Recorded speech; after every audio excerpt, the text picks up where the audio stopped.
Unit number 16 की महामैराथन class में आप सभी का स्वागत है। आज की जो महामैराथन क्लास है वो यूनिट नंबर 16 की है। एमपी वैगदो हिंदी साहित्य में हम लोग देख रहे हैं यूनिट नंबर 16 नए सिलेबस की अकॉर्डिंग। और आज इसके जो है हमने top 163 plus MCQ question cover किए हैं। ये जो है हमारा वन शॉट वीडियो है, इसमें सभी टॉपिक कवर किए गए हैं। जैसे पहला हमारा टॉपिक यहाँ पे है भगवती चरण वर्मा दीवानों की हस्ती जो कविता है, जो भी इसमें जितने भी ऑब्जेक्ट बन सकते थे सभी कवर किए गए हैं। दूसरा जो आपका टॉपिक है रामचंद्र शुक्ल का पानी की कहानी जो निबंध है आपका, ये भी इसमें कवर किया गया है। सुभद्रा कुमारी चौहान का जो है पानी और धूप ये कविता जो है ये भी कवर की गई है। उसके बाद विष्णु प्रभाकर नींव का पत्थर इनकी एकांकी जो है पूरी कवर की गई है। और उषा प्रिय बंदा की वापसी कहानी जो है ये भी कवर की गई है। और लास्ट में जो संगतकार है मंगलेश डबराल द्वारा लिखी गई कविता है, ये भी इस वीडियो में सभी टॉपिक जो है पूरे टॉपिक सभी एमसीक्यू क्वेश्चन इस वीडियो में कवर किए गए हैं। तो आप लोग वीडियो ध्यान से देखें, बिल्कुल भी वीडियो स्किप ना करें, क्योंकि इस वीडियो में आपके लिए पूरी यूनिट टॉपिक बाय टॉपिक बहुत ही अच्छे तरीके से और विथ डिटेल से हमने इसमें कवर की है। तो आप जो है आप वीडियो को पूरा देखते रहें। अगर आपने अभी तक चैनल को सब्सक्राइब नहीं किया है तो चैनल को सब्सक्राइब करें और वीडियो को लाइक अवश्य करें। आज की जो महामैराथन क्लास है वो बहुत ही महत्वपूर्ण है। आज की इस मैराथन क्लास में हम यूनिट नंबर 16 का पूरा खात्मा कर देंगे, तो आप लोग हमारे साथ बने रहें। आप लोग एमपी वैगदो हिंदी साहित्य के लिए आप हमारे चैनल को सब्सक्राइब करें, वीडियो को लाइक अवश्य करें। आइए स्टार्ट करते हैं बिना देरी के। आइए पहला यहाँ पे आपको क्वेश्चन देखने को मिला। पहला हमारा यहाँ पे क्वेश्चन रहेगा, पहला क्वेश्चन है दीवानों की हस्ती कविता के रचयिता कौन है। तो आपको पता है दीवानों की हस्ती जो है यह एक कविता है। क्या है? कविता है, याद रख लेना है। इसके रचयिता कौन है? इसके रचयिता भगवती चरण वर्मा माने जाएंगे। कौन माने जाएंगे? भगवती चरण वर्मा। बी यहाँ पे आपका राइट आंसर हो जाएगा। भगवती चरण वर्मा के बारे में यदि हम आपको कुछ बताएं तो भगवती चरण वर्मा का जन्म आपको बताना है कहाँ हुआ था। तो इनका जन्म जो है उन्नाव उत्तर प्रदेश में हुआ था। उन्नाव उत्तर प्रदेश में हुआ था। कब हुआ था? 1903 में जो है इनका जन्म उन्नाव उत्तर प्रदेश में हुआ था।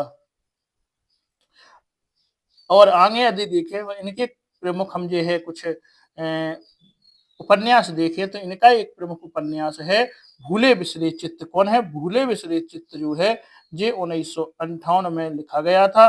और ये है बहुत ही महत्वपूर्ण जो है ये उपन्यास है। इस उपन्यास को इन्होंने मतलब इनको साहित्य अकादमी पुरस्कार 1961 में भी मिला है। तो इनके बारे में थोड़ी सी हमने जानकारी आपको दे दी है। किसके बारे में? भगवती चरण वर्मा के बारे में। आइए अब देखते हैं हमारा दूसरा क्वेश्चन। पर क्वेश्चन के हिसाब से हम वहां पे जो है उसका विस्तार भी करते चलेंगे, जिससे कि आपकी यूनिट पूरी खत्म हो। आप एक बार वीडियो देख लें, आपको दोबारा वीडियो देखने की जरूरत नहीं पड़ेगी।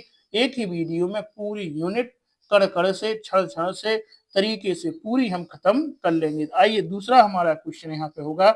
दूसरा क्वेश्चन है कविता में किसकी हस्ती की बात की गई है। हम देखेंगे कविता जो है हमारी, तो वहां पे दीवानों की हस्ती। तो यहाँ पे कविता हम थोड़ी सी आपको बता दें। कविता कहती है कि दीवानों की क्या हस्ती है, आज यहाँ कल वहां चले, मस्ती का आलम साथ चला, हम धूल उड़ाते जहां चले, आए बनकर उल्लास अभी, आंसू बनकर बह चले अभी, सब कहते ही रह गए अरे, तुम कैसे आए कहाँ चले। तो ये क्या है? दीवानों की हस्ती की बात हो रही है। मतलब यहाँ पे जो है यहाँ पे बात हो रही है देश के दीवानों, मतलब दीवान कौन है? जो देश के सिपाही हैं उनकी बात यहाँ पे हो रही है। देश पर मर मिटने वालों की बात यहाँ पे हो रही है। तो वे कह रहे हैं दीवानों की क्या हस्ती है, आज यहाँ कल वहां चले। आज यदि जहाँ पे लड़ाई हो रही है, आंदोलन हो रहा है, तो आज यहाँ पर हैं, और जहाँ आंदोलन होगा तो कल हम वहां चले जाएंगे। तो दीवानों की क्या हस्ती, आज यहाँ कल वहां चले, मस्ती का आलम साथ चला, हम धूल उड़ाते जहां चले। हम सब जहां पर जाते हैं वहां पे क्या है? मस्ती बिल्कुल भर जाती है, वहां पे हम जाते हैं। और आए बनकर उल्लास अभी, आंसू बनकर वह चले अभी। हम आए हैं आज और उल्लास लेकर आए। हम जहाँ पर जाते हैं उल्लास आ जाता है, सभी लोग हमारे पास आते हैं, हम लोग बढ़िया मस्ती करते हैं। और जब हम जाते हैं तो सब दुख हो जाता है सबको कि ये क्या है, दीवानों की जो हस्ती है ये कहा है जा रही है, जी लोग जा रहे हैं। तो इसी प्रकार से इसमें कहा गया है कि आपसे पूछा है कि कविता में किसकी हस्ती की बात की जा रही है। तो ऑप्शन आपको बताने की जरूरत है नहीं, क्योंकि आप जान गए हैं कि यहाँ दीवानों की हस्ती की बात की जा रही है। सी आपका यहाँ पे राइट आंसर हो जाएगा। आपको यदि आपका एग्जाम क्रैक करना है तो आपको जो कविताएं दी गई हैं, उपन्यास दिए गए हैं, कहानियां दी गई हैं, निबंध दिए गए हैं, इनका बिल्कुल टॉपिक बाय टॉपिक तरीके से प्रत्येक लाइन का अर्थ आपको आना चाहिए, नहीं तो आपके एग्जामिनर क्वेश्चन कहाँ से घुमा के दे दे किसी को पता नहीं है। तो आप लोग एग्जाम की दृष्टि से अगर पढ़ना चाहते हैं तो बहुत ही डिटेल से और बिल्कुल कविताओं का पूरा सार व्याख्या उनकी बहुत ही तरीके से आप करते जाएं और फिर आप उसके ऑब्जेक्ट करें तो आप यहाँ पे जो है पक्का आप लोग सिलेक्शन पा सकते हैं। अगर आप सोचें कि नॉर्मल आप लोग क्वेश्चन पढ़ के सिलेक्शन पा सकते हैं तो आप भूल जाएं, क्योंकि ये एग्जाम आपका कैसा आने वाला है जी तो पहले पेपर के बाद ही पता चलेगा। तो आइए तीसरा क्वेश्चन हम देखते हैं। तीसरा हमारा है मस्ती भरा जीवन जीने वाले लोग लोगों के बीच किसके समान बन जाते हैं। तो मस्ती भरा जीवन जीने वाले लोग लोगों के बीच किसके समान बन जाते हैं। तो आपको बताना है। आपके ऑप्शन यहाँ पे हैं आदर्श के, दूसरा आपका ऑप्शन है शौक के, तीसरा आपका ऑप्शन हो जाएगा मेहनत के, और लास्ट आपका जो ऑप्शन है वो यहाँ पे हो जाएगा उल्लास की। तो आपको यहाँ पे राइट आंसर बताना है तीसरा का। तो तीसरा का आपका आंसर हो जाएगा, यहाँ पे कहा गया मस्ती भरा जीवन जीने वाले लोग लोगों के बीच कैसे हो जाते हैं, किसके समान बन जाते हैं। तो लोगों के बीच जो है उल्लास के समान बन जाते हैं। तो मस्ती भरा जीवन जीने वाले लोग किसके समान बन जाते हैं, उल्लास के समान बन जाते हैं। अगला हम देखते हैं। अगला हमारा यहाँ पे क्वेश्चन होगा कि दीवाने लोग संसार से कैसा भाव रखते हैं। तो मैत्री भाव रखते हैं, समान भाव रखते हैं, ईर्ष्या भाव रखते हैं, या उपरोक्त में से कोई नहीं। तो आपको पता है कि दीवाने लोग जो है संसार से कैसा समान भाव रखते हैं, वे किसी के साथ भेदभाव नहीं करते। तो यहाँ पे बी आंसर आपका राइट हो जाएगा। आइए अगला हम क्वेश्चन देखते हैं। पांचवा हमारा क्वेश्चन होगा बलिवीरों के मन में बली होने की चाहत किसके लिए है। तो परिवार के लिए, राज्य के लिए, देश के लिए, या अपने आप के लिए। तो पांच का आपका आंसर यहाँ पे हो जाएगा सी, देश के लिए। तो बलिवीरों के मन जो दीवानों की हस्ती है, दीवानों की हस्ती जो है उसी को ये बलिवीरों के मन में बली होने की चाहत किसके लिए है। तो बली मतलब मर मिटने की चाहत जो है अपने देश के लिए है, स्वतंत्र लोगों के लिए। तो यही इसको जो है कहानी में कहा गया था। क्या कहा गया था यहाँ पे, जो कहा गया था किस ओर चले यह मत पूछो चलना है बस इसलिए चले जग से उसका कुछ लिए चले जग को अपना कुछ दिए चले। दो बात कही दो बात सुनी कुछ हंसे और फिर कुछ रोए और छक्कर सुख दुख के घूंटों को हम एक भाव से पिए चले। तो हम क्या है चलते जा रहे हैं देश के लिए, हम बिल्कुल चलते जा रहे हैं। तो आइए अगला क्वेश्चन हमारा देखते हैं। अगला हमारा क्वेश्चन यहाँ पे है कि सुख दुख में कौन सा समास है। तो सुख और दुख, जहां पे सुख और दुख, हानि लाभ, आज कल, दिन रात, इस प्रकार के जो समास होते हैं उनमें कौन सा समास होता है जी आपको पता ही होगा, उनमें द्वंद्व समास होता है। आज कल, दिन रात जी, ऐसे सब सुख हानि लाभ, माता पिता, सब में कौन सा आएगा, द्वंद्व समास जो आएगा। आइए अगला क्वेश्चन देखते हैं। सातवां हमारे यहाँ पे क्वेश्चन होगा, यह दुनिया किनकी है। भिखमंगों की, दीवानों की, कवि की, या इन सभी की। तो आपका यहाँ पे आंसर किसका है, सात का। तो यह दुनिया किसकी है। तो यहाँ पे है हम भिखमंगों की दुनिया में स्वतंत्र लुटाकर प्यार चले। तो किसकी दुनिया है, हम भिखमंगों की दुनिया में। दुनिया किसकी है यहाँ पे बताया जाए, भिखमंगों की। कवि कहता है कि यह संसार भिखारी है, क्योंकि राष्ट्र हित में देना कोई भी नहीं चाहता और स्वार्थ लेना सब चाहते हैं। अर्थात क्या कहा गया है, हम भिखमंगों की दुनिया में, तो दुनिया किसकी है, भिखमंगों की। तो यह दुनिया किनकी है, तो यह दुनिया कहने के लिए तो जैसे दीवानों की है, दीवानों की हस्ती की, लेकिन यहाँ पे जो कविता कह रही है वो कह रही है कि हम भिखमंगों की दुनिया में। तो ये यहाँ पे जो है आपका राइट आंसर हो जाएगा। कौन सा आंसर हो जाएगा, ये यहाँ पे राइट आंसर हो जाएगा। आइए आगे आगे चलते हैं, अगला क्वेश्चन देखते हैं। आइए अगला हमारा क्वेश्चन होगा 8वां यहाँ पे क्वेश्चन होगा कि दीवानों को क्या पछतावा है। तो दीवानों को जो पछतावा है वो है, ऑप्शन है आपके भिखमंगे बनने का, स्वच्छंद प्यार लुटाने का, लोगों को मस्त ना कर पाने का। उपयुक्त में से कोई नहीं। तो आपका यहाँ पे आंसर होगा जो दीवाने थे, देश के लिए लड़ने वाले थे, उनको क्या पछतावा है, उनको पछतावा हो गया है कि उन्होंने जो है देश के प्रति लोगों को मर मिटने के लिए उनके मन में जो है प्यार नहीं भर पाया है, मतलब उनको ऐसा कुछ नहीं बता पाए हैं कि वह देश की स्वतंत्रता के लिए क्या है, मर मिटे। तो आपका सी जो है यहाँ पे राइट आंसर हो जाएगा। आइए अगला क्वेश्चन हम देखते हैं। अगला यहाँ पे हमारा क्वेश्चन होगा कि दीवानों के साथ साथ क्या चलता है। तो दर्द, धन, मस्ती का आलम या स्वार्थ। तो आपको पता है आंसर आपका होगा सी, मस्ती का आलम, क्योंकि इसमें कहा गया है कि हम दीवानों की क्या हस्ती, आज यहाँ कल वहां चले, मस्ती का आलम साथ चला, हम धूल उड़ाते जहां चली। तो कैसा आलम साथ चला है, तो दीवानों के साथ जो चला है, मस्ती का आलम साथ चला। सी यहाँ पे राइट आंसर आपका हो जाएगा। आइए 10वां क्वेश्चन हम देखते हैं इसी कड़ी में। 10वां हमारा क्वेश्चन है, दीवाने अपने हृदय पर कैसी निशानी ले जाते हैं। ऑप्शन है सफलता की, दूसरा है निराशा की, तीसरा है असफलता की और लास्ट है आपका प्रसन्नता की। तो 10 का आपका आंसर हो गया है। तो इसका जो है आपका आंसर होने वाला है, इसका आपका आंसर होगा सी, असफलता। तो आपकी कविता में कहा गया है कि हम भिखमंगों की दुनिया में स्वच्छंद लुटाकर प्यार चले, हम एक निशानी सी उर पर ले असफलता का भार चले। माने हम एक निशानी लेकर जा रहे हैं, तो क्या है, जो असफलता की निशानी है।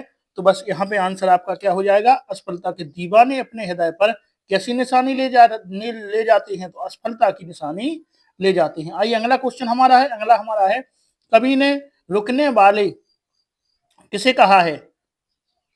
ठहरे हुए, जो एक स्थान पर खड़े हैं, जो चलते नहीं, या देशवासियों को। तो कवि ने रुकने वाले किसे कहा है, तो आपको बताना है कि कवि ने रुकने वाली किसे कहा है, तो देशवासियों को रुकने वाली कहा है। तो डी जो है आपका यहाँ पे राइट आंसर हो जाएगा। आइए आगे देखते हैं। अगला हमारा यहाँ पे क्वेश्चन होगा, अगला क्वेश्चन है, दीवानों को किसने बांधा है। ऑप्शन है अंग्रेजों ने, स्वयं ने, संबंधियों ने या पड़ोसियों ने। तो आपका यहाँ पे राइट आंसर होने वाला है स्वयं ने।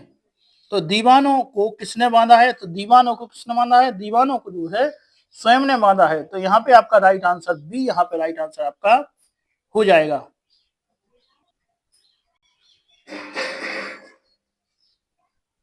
तो आइए अगला क्वेश्चन देखते हैं। 13वां हमारा क्वेश्चन, इसमें अगर हम देखें कि किसने दीवानों को किसने बांधा है, यदि हम देखें तो कविता में कहा गया है कि आबाद रहे, आबाद रहे रुकने वाले, आबाद रहे रुकने वाले, हम स्वयं बंधे थे और स्वयं हम अपने बंधन तोड़ चले। तो क्या है, हम स्वयं बंधे थे, हम खुद बंधे थे, वो अपने बंधन ही हम खुद तोड़ के जा रहे हैं। तो इसका आंसर क्या हो गया है, स्वयं बंधे थे। तो बी राइट आंसर इसलिए हो गया है। आइए अगला क्वेश्चन देखते हैं। अगला हमारा क्वेश्चन है, अगला आपका क्वेश्चन हो जाएगा कि दीवाने क्या बनकर आते हैं। ऑप्शन है उमंग, दूसरा है हैरानी, तीसरा परेशानी, लास्ट है आपका उल्लास। तो 13 का आपका आंसर डी राइट आंसर हो जाएगा। उल्लास आप देख चुके हैं पहले। आइए अगला क्वेश्चन हम देख, हाँ ये 14वां क्वेश्चन देखते हैं। 14 हमारा क्वेश्चन है, दीवानों की हस्ती में जाने के लिए क्या शब्द प्रयुक्त हुआ है। तो इस कविता में यदि हम देखें तो कहा गया था कि हम दीवानों की क्या हस्ती है, आज यहाँ कल वहां चले, मस्ती का आलम साथ चला, हम धूल उड़ाते जहां चले, आए बनकर उल्लास कभी, आंसू बनकर वह चले अभी, सब कहते हैं सब कहते ही रह गए, अरे तुम कैसे आए, कहाँ चले, मतलब यहाँ पे आंसुओं की बात हो रही है। तो आपका आंसर यहाँ पे ए हो जाएगा, आंसू हो जाएगा। आइए अगला हम क्वेश्चन देखते हैं। अगला हमारा क्वेश्चन है, दीवाने किस लिए चलते हैं। दीवाने किस लिए चलते हैं, क्योंकि उन्होंने केवल खालिस्तान, तो उन्होंने केवल क्या है, टहलना है, चलना है, लक्ष्य पाना है, या घर जाना है। तो इसका जो है आपका राइट आंसर यहाँ पे होने वाला है चलना है, क्योंकि उन्हें दीवाने इसलिए चलती हैं क्योंकि उन्हें केवल क्या है, चलना है। तो यहाँ पे चलना होगा, इसे मतलब लाइन की अकॉर्डिंग तो कहें कि कहा गया है, कविता में भी आपसे कहा गया है कि किस ओर चले यह मत पूछो, चलना है बस इसलिए चले, क्या है, चलना है बस इसलिए चले, जग से उसका कुछ लिए चले, जग को अपना कुछ दिए चले, दो बात कहीं दो बात सुनी, कुछ हंसे और फिर कुछ रोए, और छक्कर सुख दुख के घूंटों को हम एक भाव से पिए चले। तो क्या है, चलना है, बस चलना है इसलिए चले। तो बी जो है यहाँ पे राइट आंसर आपका हो जाएगा। आइए अगला 16वां है कि दीवाने छक्कर किसका घूंट पीते हैं। तो दूध का, छाछ का, और चाय का, या सुख दुख का। तो अभी हम बता चुके हैं, छक्कर सुख दुख के घूंटों को हम एक भाव से पिए चले। तो डी आपका यहाँ पे राइट आंसर हो जाएगा। आइए अगला क्वेश्चन देखते हैं। अगला हमारा क्वेश्चन है 17वां है, दीवाने कितनी बातें कहते और सुनते हैं। तो दीवाने कितनी बातें, दो बात कही दो बात सुनी, तो दो बात कहते हैं और दो बात सुनते हैं। तो आपका आंसर यहाँ पे बी राइट हो जाएगा, दो बात कही दो बात सुनी। आप देख रहे हैं कितने तरीके से, हम कितने अच्छे तरीके से जो है वीडियो में आपको ऑब्जेक्टिव क्वेश्चन बता रहे हैं कि आपकी प्रत्येक पंक्ति आपको हम फिर से रिवाइज करवाते जा रहे हैं। तो एक बार आप वीडियो देखें और पूरी यूनिट अपनी खत्म करें। तो आज का जो वीडियो है आपके लिए बहुत ही महत्वपूर्ण है। हम आपके लिए टॉपिक से, आपका जो सिलेबस है उससे एक्स्ट्रा कुछ लेकर नहीं जा रहे हैं। हम आपको आपके सिलेबस की अकॉर्डिंग ही बता रहे हैं क्योंकि अब टाइम नहीं है हमारे पास कि हम फालतू का जंजाल इधर उधर की चीजें पढ़ें। अब आपको बिल्कुल केवल आपके जो है चैप्टर के अकॉर्डिंग ही आपको पढ़ना है, वहीं से आपके अधिकतर क्वेश्चन आना है। तो आप लोग बने रहे हमारे साथ, चैनल को सब्सक्राइब कर लें, वीडियो को लाइक अवश्य कर दें। पहले आप वीडियो लाइक कर दें, जब आगे बढ़ेंगे हम। आप एक बार वीडियो लाइक करें, लाइक का बटन आपको दिख रहा है उसको आप दबाएं, एक बार आप लाइक करें, फिर आगे बढ़ते हैं।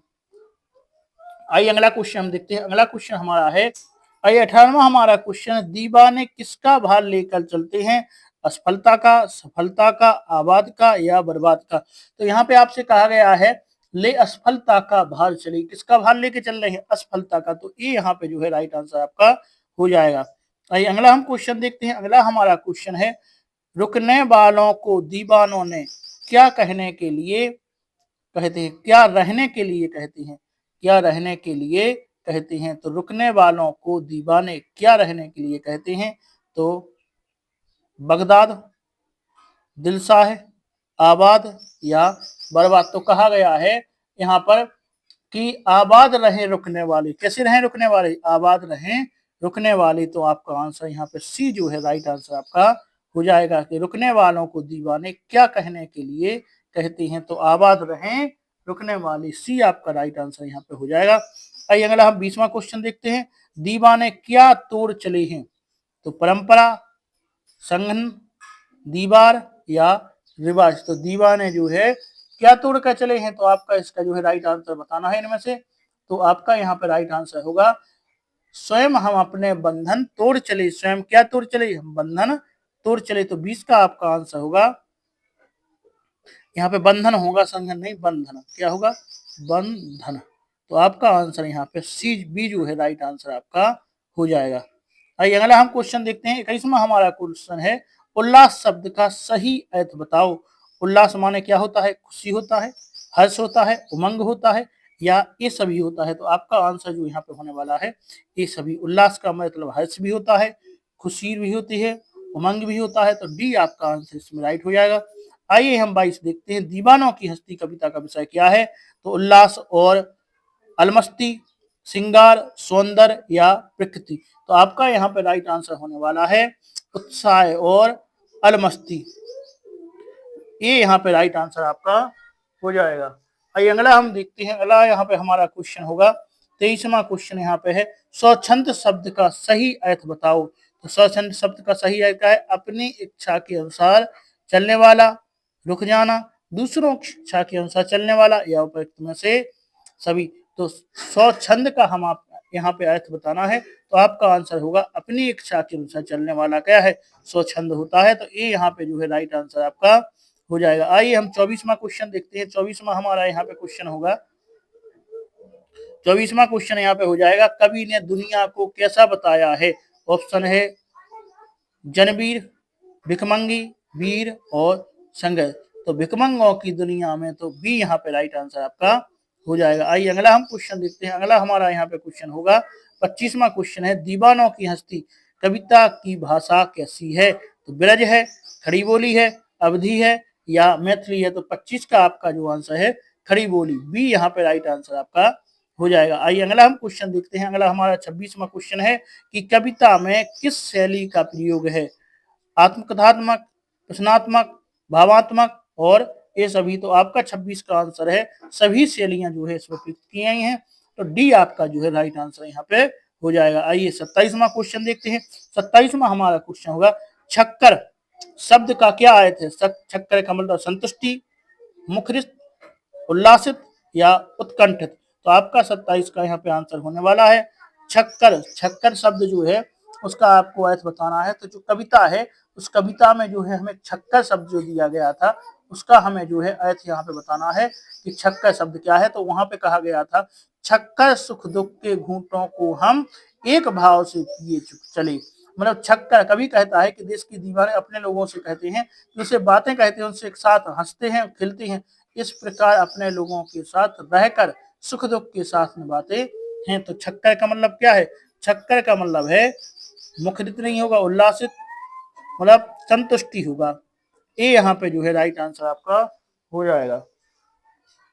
आइए अगला क्वेश्चन देखते हैं। अगला 28वां हमारा क्वेश्चन है हस्ती शब्द का क्या अर्थ है? हस्ती का हाथी और अस्तित्व, हाथ या उपयुक्त में से कोई नहीं। तो हस्ती का यहाँ पे अर्थ होगा 28 का आपका आंसर होगा बी अस्तित्व। तो हस्ती क्या होती है? अस्तित्व। तुम्हारा अस्तित्व कैसा है, तुम्हारी हस्ती कैसी है? तो यहाँ पे था हम दीवानों की क्या हस्ती। तो हम दीवानों की क्या हस्ती है माने अस्तित्व क्या है? तो बी यहाँ पे राइट आंसर आपका हो जाएगा। आइए अगला क्वेश्चन देखते हैं। 29वां हमारा क्वेश्चन यहाँ पे होगा कि मनमौजी व्यक्ति किस ओर चलता है? जहां उनका मन होता है, उत्तर की ओर, पूरब की ओर, जिधर सभी लोग जाएं। तो आपका यहाँ पे राइट आंसर होगा जहां उनका मन होता है वहीं मनमौजी लोग जाते हैं। तो ये यहाँ पे राइट आंसर आपका हो जाएगा। आइए अगला हम क्वेश्चन देखते हैं कि आसाद शब्द का क्या अर्थ है? तो हमें यहाँ पे आसाद शब्द का बताना है कि आसाद का शब्द का अर्थ जो है क्या है? प्यार है, बसना है, मुराद है या भाग्य है। तो आसाद का यहाँ पे अर्थ क्या होगा आपको बताना है। तो आपका आंसर जो यहाँ पे राइट आंसर होने वाला है वो यहाँ पे होगा 30 का जो है यहाँ पे आंसर हमारा होगा आसाद का मतलब है बसना। बी जो है यहाँ पे राइट आंसर आपका हो जाएगा। आसाद का मतलब होता है बसना। बसना मतलब कहीं पे रुकना, रुक जाना। जो क्या होता है? रुकना जो है आपका आसाद होता है। कहीं पे हम रुक जाएंगे अगर तो क्या होता है? वो आसाद होता है। आइए अगला हम क्वेश्चन देखते हैं। हमारा यहाँ पे अगला क्वेश्चन है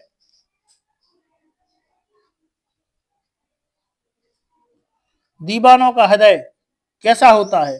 नरम, संवेदनशील, भावुक या संवेदनशील व भावुक। तो आपका यहाँ पे आंसर होने वाला है संवेदनशील व भावुक। डी जो है यहाँ पे राइट आंसर आपका हो जाएगा। आइए अगला हम क्वेश्चन देखते हैं। अगला हमारा 32वां क्वेश्चन है दीवाने क्या उड़ाते चलते हैं? तो हवाई जहाज, धूल, पतंग या तिरंगा। तो धूल उड़ाते चलते हैं। कविता में 20 का जो है राइट आंसर आपका हो जाएगा। आइए अगला हम क्वेश्चन देखते हैं। इसी प्रकार से अगला हमारा क्वेश्चन है उर शब्द का अर्थ बताइए। तो उर का हमें बताना है। उर का मतलब क्या है? ऑप्शन है आपके कैद, हृदय, चलना या घूमना। तो आपका 33 का यहाँ पे राइट आंसर होने वाला है वो है हृदय। तो उर का मतलब क्या होता है? उर का मतलब जो है यहाँ पे हृदय होता है। तो कौन सा आंसर हो गया है? आपका जो है बी यहाँ पे आंसर राइट हो गया है। उसमें कहा गया है कविता में कि हम भिकमंगों की दुनिया में स्वच्छंद लुटाकर प्यार चले हम एक निशानी सिर पर, हम एक निशानी सिर पर ले असफलता का भार चले सिर पर, मतलब हम अपने हृदय पर एक निशानी लेके जा रहे हैं। तो आपका आंसर क्या हो गया है, बी जो है राइट आंसर इसलिए हो गया है। आपको हम बिल्कुल पंक्तियों के माध्यम से पूरा कवर करवा रहे हैं, तो आप देखें कि ये वीडियो जो है आपके लिए बहुत ही महत्वपूर्ण वीडियो होने वाली है। आप वीडियो को बिल्कुल भी स्किप ना करें और चैनल को सब्सक्राइब और वीडियो को लाइक अवश्य कर दें। आइए अगला क्वेश्चन देखते हैं, दीवाने संसार को क्या लुटाते हैं, धन, जान, प्यार या ममता। तो आपका यहाँ पे 34 का राइट आंसर इसमें होने वाला है प्यार। तो ये जो है राइट आंसर आपका हो जाएगा। अगला क्वेश्चन हमारा है यहाँ पे, धूल उड़ाकर चलने का क्या है थे, निश्चित होकर चलना, हाथों में धूल उड़ाना, मुंह से धूल उड़ाना या मस्ती में डूबकर चलना। तो यहाँ पे आपका आंसर जो होने वाला है 35 का वो डी, मस्ती में डूबकर चलना का मतलब ही क्या है, धूल उड़ाना। डी यहाँ पे राइट आंसर आपका हो जाएगा। आइए हम अगला क्वेश्चन देखते हैं इसी कड़ी में। अगला हमारा क्वेश्चन है 36वां क्वेश्चन होगा, प्रेमियों को क्या पता है, भिकमंगे बनने की, आनंद और प्यार लुटाने की, लोगों को मस्त ना बनाने की या उपयुक्त में से कोई नहीं। तो यहाँ पे जो है आपका राइट आंसर होगा, प्रेमियों को क्या पता है, हमें बताना है कि प्रेमियों को क्या पता है, बात हो रही है यहाँ पे प्रेमियों की। तो आपका इसका जो है प्रेमियों को मतलब क्या पता है, तो यहाँ पे आपका जो है राइट आंसर यहाँ पे हो गया है 36 का जो आपका आंसर होगा वो होगा आनंद और प्यार लुटाने का। तो प्रेमियों को क्या पता है, आनंद और प्यार लुटाने का पता है। तो बी यहाँ पे राइट आंसर हो जाएगा। अगला आइए 37, पानी की कहानी पाठ के लेखक हैं। अब हम पहुंच गए हैं अगले पाठ पर। हमारा जो था दीवानों की मस्ती जो पाठ था वो यहाँ पे हमारा खत्म हो गया है। अब हम अगले पाठ पर आ गए हैं। कौन सा हमारा पाठ है, पानी की कहानी। तो जो पानी की कहानी है इसके बारे में देख लें। तो पानी की जो कहानी है यह क्या है, यह एक निबंध है। क्या है, एक निबंध है। जिस किसके द्वारा लिखा गया है, तो यह जो है रामचंद्र तिवारी के द्वारा। तो आपका आंसर यहाँ पे हो जाएगा रामचंद्र तिवारी। रामचंद्र तिवारी के बारे में यदि हम कुछ जाने तो इनका जन्म जो है 1924 में हुआ था। कब हुआ था, 1924 में इनका जन्म हुआ था। अब पूछे कहाँ, तो एक ब्राह्मण परिवार में बनारस में इनका जन्म हुआ था। तो कहाँ हुआ था, बनारस में। बनारस में जो है एक ब्राह्मण परिवार में इनका जन्म 1924 ईस्वी में हुआ था। और इनका जो है निधन अगर पूछा जाए तो निधन इनका जो है 4 जनवरी 1904 जनवरी 4 जनवरी 2009 4 जनवरी 2009 को जो है इनका निधन हो गया था। इनकी कृतियां देखें तो इन्होंने जो रचनाएं लिखी हैं उनमें कविवर लेखराज, गंगा भैरव तथा अन्य कृतियां भी हैं। ऐसी बहुत सी इनकी कृतियां हैं, जैसे आधुनिक कवि और काव्य हो गया, नाथ योग एक परिचय, मध्य युगीन काव्य साधना और हिंदी का गद्य साहित्य भी इनके द्वारा लिखा गया है। और जैसे और भी बहुत सी इनकी रचनाएं हैं, जैसे रीतिकालीन हिंदी कविता और सेनापति, ये भी इनके द्वारा लिखा गया है। और शिव नारायणी संप्रदाय और उसका साहित्य, ये भी इनके द्वारा लिखा गया है। काव्य धारा भी इनके द्वारा लिखा गया है। निबंध निहारी का भी इनके द्वारा लिखा गया है। तो इनकी ये कुछ महत्वपूर्ण रचनाएं हो गई हैं किसकी, रामचंद्र तिवारी की। यहाँ पे हमने आपको कुछ रचनाएं महत्वपूर्ण बता दी हैं। इन्हों का जो पाठ है, ये पाठ यहाँ पे है पानी की कहानी। तो पानी की कहानी पाठ एक निबंध है। तो आइए हम आगे देखते हैं। अब अगला क्वेश्चन हमारा 38वां है, रामचंद्र तिवारी का जन्म स्थान है। तो बी आपका राइट आंसर हम बता चुके हैं, बनारस। आइए अगला क्वेश्चन हम देखते हैं। अगला हमारा है, आइए 39वां हमारा क्वेश्चन है, लेखक की कलाई से हथेली पर आकर बूंद के कितने कण हो गए थे। ऑप्शन है आपके 3, 5, 2 और लास्ट है आपका ऑप्शन 4। तो आपका यहाँ पे जो है राइट आंसर होने वाला है वो है 2। लेखक की हथेली पर जो बूंद थी वो पत्ती से आकर, जो पत्तियों से आकर नीचे गिरी थी, उनकी हथेलियों पे जो आ गई थी, तो वो कितनी हो गई थी, 1 से 2 हो गई थी जब वो बूंद भूल रही थी। तो आपके पाठ के अनुसार ये है, तो इसका आंसर जो है आपका 2 राइट आंसर हो जाएगा, सी ऑप्शन होगा। आइए अगला क्वेश्चन हम देखते हैं, बेर की झाड़ी से लेखक के हाथ पर क्या गिरा था। तो पत्ता गिरा था, बेर गिरा था या मोती सी एक बूंद या बर्फ का टुकड़ा। तो आपका राइट आंसर आपने पता है, पाठ यदि आपने पढ़ा है तो आपको पता है कि मोती सी एक बूंद गिरी थी जो 1 से 2 हो गई थी और जो उससे बोल रही थी, बातें कर रही थी। आइए आगे देखते हैं कि बूंद के हथेली पर पड़ते ही लेखक को किस तरह की ध्वनि सुनाई दी। वीणा की तार की और वायलिन के तार की या गिटार के तार की या सितार के तार की। तो आपका यहाँ पे राइट आंसर होने वाला है, वो यहाँ पे राइट आंसर होने वाला है डी, सितार के तार से जो लेखक के कानों में ध्वनि गूंज रही थी। आइए अगला हम क्वेश्चन देखते हैं। अगला हमारा यहाँ पे क्वेश्चन होगा 42वां क्वेश्चन होगा, पेड़ से गिरने वाली बूंद लेखक को निम्नलिखित में से कैसी लगी।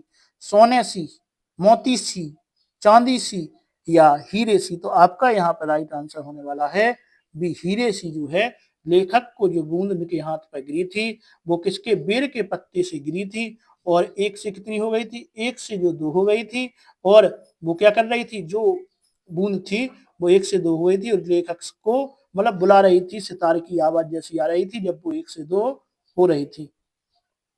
तो आइए इसका आंसर हमारा कैसा हो गया, जो बूंद गिरी थी वो लेखक को कैसी, मोती सी एक बूंद लेखक को लगी थी कि ये बूंद कैसी है, मोती सी बूंद है।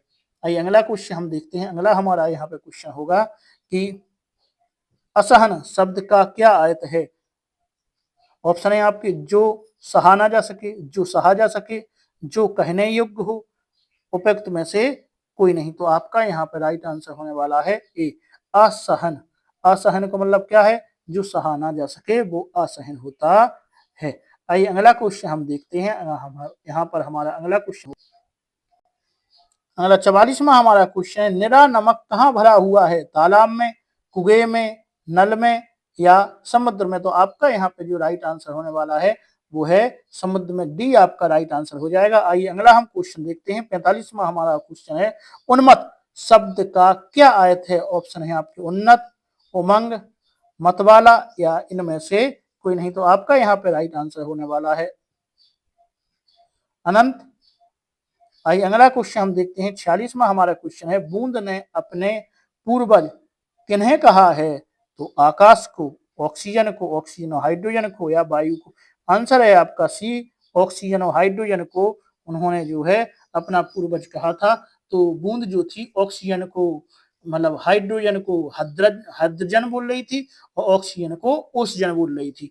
तो जो है यहाँ पे सी आपका राइट आंसर आपका होगा। आइए अगला हम क्वेश्चन देखते हैं। 47वां हमारा क्वेश्चन है कि पृथ्वी के भीतर खोखले स्थान पर पहुंचने में बूंद को कितनी दूरी चलना पड़ी, 2 मील, 1 मील, थोड़ी दूर या कई मील। तो आपका यहाँ पे आंसर होने वाला है 1 मील, बी जो है यहाँ पे राइट आंसर होने होगा। अगला क्वेश्चन हम देखते हैं। अगला हमारा क्वेश्चन है, पिंड किसकी ओर तेजी से जा रहा था, चारों ओर, चंद्रमा की ओर, सूरज की ओर या आकाश की ओर। तो आपका यहाँ पे राइट आंसर होने वाला है, तो इसका जो है आपका राइट आंसर होगा सी, सूर्य की ओर जो है पिंड तेजी से आ रहा था। आइए अगला हम देखते हैं, सांसत शब्द का क्या अर्थ है, दबाव, भूख प्यास, सांस ना ले पाना या दुख। तो सांसत, सांसत का मतलब यहाँ पे है, तो इसका जो है राइट आंसर आपका होगा दुख। तो सांसद का मतलब क्या है यहाँ पे, सांसद का मतलब यहाँ पे दुख हो जाएगा। ये अगला हमारा क्वेश्चन यहाँ पे होगा। अगला हमारा है 50वां यहाँ पे क्वेश्चन है, मैं अपने दूसरे साथियों के पीछे में साथी कौन है। तो जीभ, चट्टान, अन्य बूंदें या इनमें से कोई नहीं। तो आपका इसका आंसर है अन्य बूंदें। मैं अपने दूसरे साथियों के पीछे में साथी कौन है। तो साथी जो था उनकी अन्य बूंदें थी। आइए अगला क्वेश्चन हमारा है, 51वां क्वेश्चन है, बूंद प्रारंभिक अवस्था में किस प्रकार में थी, बर्फ में, वाष्प में, सागर में या पानी में। तो आपका यहाँ पे आंसर राइट यहाँ पे होने वाला है वाष्प में। तो बी यहाँ पे राइट आंसर आपका होगा। आइए अगला हमारा क्वेश्चन है, अगला 52वां क्वेश्चन है, स्वच्छंद शब्द का क्या अर्थ है, स्वतंत्र इच्छा, अपनी इच्छा, दूसरों की इच्छा या इनमें से कोई नहीं। तो 52 का यहाँ पे राइट आंसर आपका होने वाला है अपनी इच्छा, बी यहाँ पे राइट आंसर हो जाएगा। आइए अगला हम 53वां क्वेश्चन देखते हैं। कौन सी दो गैसें सूर्य के घेरे में लपटों के रूप में मौजूद रहीं? आपका ऑप्शन है नाइट्रोजन ऑक्सीजन, मेथेन और एथेन, हाइड्रोजन और एथेन, हाइड्रोजन और ऑक्सीजन। तो आपका इसका जो राइट आंसर होने वाला है डी, हाइड्रोजन और ऑक्सीजन। डी यहाँ पे राइट आंसर आपका हो जाएगा। आइए अगला हम क्वेश्चन देखते हैं इसी कड़ी में। अगला हमारा है सुभद्रा कुमारी चौहान की कृति कौन सी है? अब हम आ गए हैं सुभद्रा कुमारी चौहान पर। तो आपको पता है सुभद्रा कुमारी चौहान ने क्या लिखा था? तो सुभद्रा कुमारी चौहान ने जो लिखा है वो पानी और धूप। तो पानी और धूप जो कहानी है किसकी है? पानी और धूप जो है वो सुभद्रा कुमारी चौहान द्वारा लिखा गया है। तो सी जो है यहाँ पे राइट आंसर हो जाएगा। यदि आप सुभद्रा कुमारी चौहान की बात करें तो सुभद्रा कुमारी चौहान का जन्म जो है 1904 ईस्वी में हुआ था। कब हुआ था? 1904 ईस्वी में। कहाँ पर? ग्वालियर में। अगर कहा जाए कि कहाँ पर, तो लेहानपुर नामक गांव में, ग्वालियर में हुआ था। तो सुभद्रा कुमारी चौहान के बारे में हो गई। अगर इनकी कुछ हम प्रमुख कृतियों की बात भी करें तो सुभद्रा कुमारी चौहान की जो प्रमुख कृतियां हैं उनमें हम देखते हैं बिखरे मोती इनकी जो है संग्रह है। इसमें 15 कहानियां बताई गई हैं जो 1932 ईस्वी में प्रकाशित हुई थी। उसी के बाद उन्मादिनी जो 1934 में, इसमें 9 कहानियां हैं। और सीधे साधे चित्त इसमें 11 कहानियां हैं जो 1947 में प्रकाशित हुई थी। इनकी प्रमुख कविताएं हैं जैसे झांसी की रानी, मेरा जीवन, जलियांवाला बाग में बसंत, इस प्रकार से इनकी कहानियां हो गई। काव्य संग्रह जैसे मुकुल और त्रिधारा इनकी प्रमुख काव्य संग्रह हैं। जी हमने आपको किसके बारे में बात बता दी? सुभद्रा कुमारी चौहान के बारे में बात बता दी है। सुभद्रा कुमारी चौहान की बात करें तो इनकी पहली जो कविता है वो नीम 1913 ईस्वी में प्रकाशित हुई थी। क्या था? नीम। कौन सी है? नीम, याद रखना है। सुभद्रा कुमारी चौहान का जो है प्रथम काव्य है ये है करमबीर था। कौन सा था? करमबीर जो है इनका प्रथम काव्य माना जाता है। तो जी हमने बात किसके बारे में कर ली? सुभद्रा कुमारी चौहान के बारे में। आइए आगे हम देखते हैं 55वां हमारा आंसर होगा पानी और धूप कविता में किसके संवाद का वर्णन किया गया है? माँ और बेटी, माँ और पुत्र, पिता और बेटी और पिता और भाई। तो यहाँ पे आपका 55 का राइट आंसर होने वाला है वो है आपका ए आंसर राइट होगा, माँ और बेटी। तो राइट आंसर आपका ए होगा। आइए अगला हम क्वेश्चन देखते हैं। अगला हमारा क्वेश्चन है कि अभी तो धूप निकली थी, यह किसने कहा है? पुत्र ने, माँ ने, पिता ने या बेटी ने? तो आपका 56 का राइट आंसर यहाँ पे होने वाला है बेटी ने। तो डी आपका आंसर यहाँ पे होगा, क्योंकि आपको जो है पानी और धूप जो कविता है उसमें कहा गया है अभी अभी थी धूप बरसने, लगा कहां से यहाँ पानी, किसने फोड़ घड़े बादल की है इतनी शैतानी, सूरज ने क्यों बंद कर दिया अपने घर का दरवाजा, उसकी माँ ने भी क्या उसको बुला लिया कहकर आजा, जोर जोर से गरज रहे हैं बादल हैं किसके काका, और किसको डांट रहे हैं कितने, कहना नहीं सुना माँ का, बिजली के आंगन में अम्मा चलती है कितनी तलवार, और कैसी चमक रही है फिर भी क्यों खाली जाते हैं बार। तो जिस प्रकार से ये पानी और धूप की कविता है हमने आपकी इसकी कुछ लाइनें बता दी हैं। आइए अगला क्वेश्चन हम देखते हैं। अगला हमारा क्वेश्चन है कि अचानक क्या बरसने लगा? रोशनी, पानी, अंधकार या दूध? तो यहाँ पे आपका राइट आंसर होने वाला है पानी। ठीक है, क्योंकि यहाँ पे है कि अभी अभी थी धूप बरसने लगा कहां से यह पानी। तो क्या पर बरसने लगा था? अचानक पानी बरसने लगा था। बी यहाँ पे राइट आंसर आपका हो जाएगा। आइए 58वां देखते हैं। किसने निकलना बंद कर दिया है? तो किसने?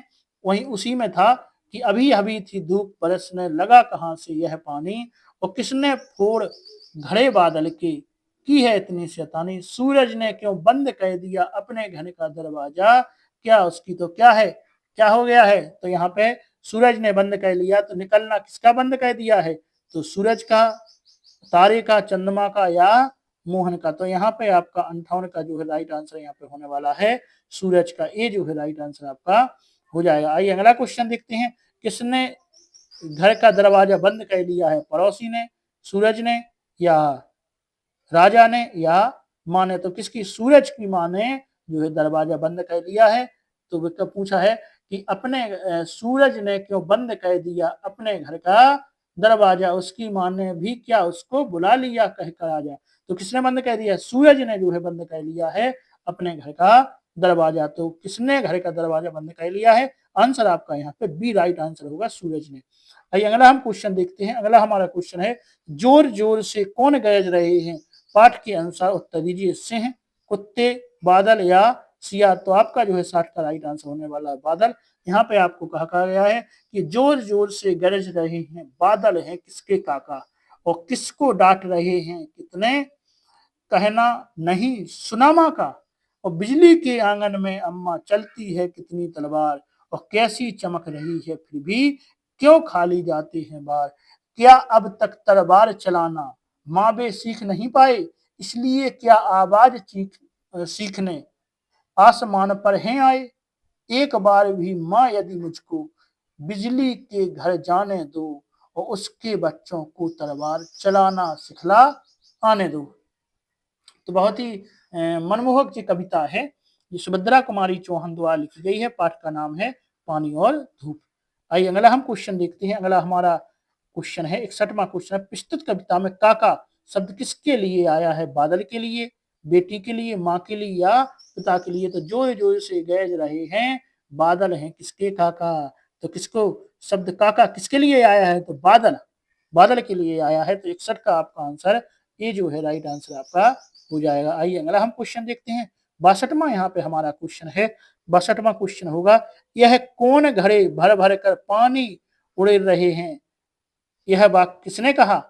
माँ ने, भाई ने, बेटी ने या दादी ने। तो आपका यहाँ पे 62 का राइट आंसर होने वाला है बेटी कह रही है, बी यहाँ पे राइट आंसर आपका हो जाएगा। आइए अगला हम क्वेश्चन देखते हैं। अगला हमारा है, बेटी अपनी माँ से किसके बारे में पूछती है? सूरज के, बादल के, पानी के या बिजली के। 63 का आपका राइट आंसर यहाँ पे होने वाला है बिजली के बारे में पूछती है।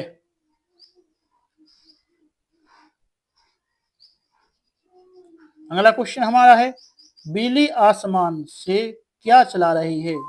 लाठी, चाकू, तलवार या इनमें से कोई नहीं। तो आपको इसका आंसर पता ही है, इसका जो हमारा आंसर होगा तलवार। आइए अगला हमारा है, तलवार चलाना किसे नहीं आया? बेटी को, माँ को, बादल को या बिजली को। तो 63 का आपका आंसर यहाँ पे होने वाला है किसको? बादल को, क्योंकि उसमें कहा गया है जोर जोर से गरज रहे हैं बादल हैं किसके काका, और किसको डांट रहे हैं किसने, कहना नहीं सुना माँ का। बिजली के आंगन में अम्मा चलती हैं कितनी तलवार, कैसी चमक रही हैं फिर भी क्यों खाली जाते हैं बार। क्या अब तक चलाना, क्या अब तक तलवार चलाना माँ बे सीख नहीं पाए। कौन नहीं सीख पाए? बिजली से नहीं सीख पाई। तो यहाँ पे आप सॉरी बादल सीख नहीं पाए, तो यहाँ पे बात है बादल की। तो जो है सी आपका राइट आंसर हो जाएगा। अगला है, बिजली के बच्चों को तलवार चलाना कौन सिखाना चाहता है? बिजली स्वयं, माँ, वैसा या पुत्री। तो आपका 66 का राइट आंसर वाला है पुत्री कहती है अगर नहीं चला पाए तो उसने कहा, एक बार भी माँ यदि मुझको बिजली के घर जाने दो, और उसके बच्चों को तलवार चलाना सिखला आने दो, हम सिखला कर आएंगे। आइए अगला हम देखते हैं। अगला इसमें है कि किसके परिवार पर कोई अत्याचार नहीं कर पाएगा? आगे है, खुश होकर तब बिजली देगी मुझे चमकती सी तलवार, और तब माँ कोई कह ना सकेगा अपने ऊपर अत्याचार। पुलिस मैन अपने काका को फिर ना पकड़ने आएंगे, और देखेंगे तलवार दूर से ही वे सब डर जाएंगे। अगर चाहती हो माँ काका जाएं अब ना जेल खाना, तो फिर बिजली के घर मुझको तुम जल्दी से पहुंचाना। काका जेल न जाएंगे अब, तुझे मंगा दूंगी तलवार, और पर बिजली के घर जाने का अब मत कहना कभी विचार जी माने कहाँ है बच्ची से। तो यहाँ पे किसके